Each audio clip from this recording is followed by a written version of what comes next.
ప్రియ కుమార్తె నియమించిన మంచి సాక్ష్యమును బట్టి అనేక మంది సాక్షుల ముందు ప్రకటించిన హృదయ తీర్మానమును బట్టి సర్వలోక రక్షకుడు యేసునాథుడు నాకు అనుగ్రహించిన ఆజ్ఞను అధికారమును బట్టి తండ్రి కుమార పరిశుద్ధాత్మ త్రియేక దేవుని ఏకనామమైన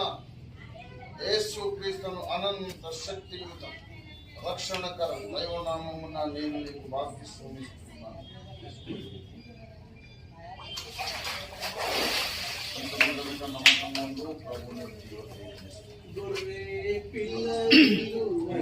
రక్తముతో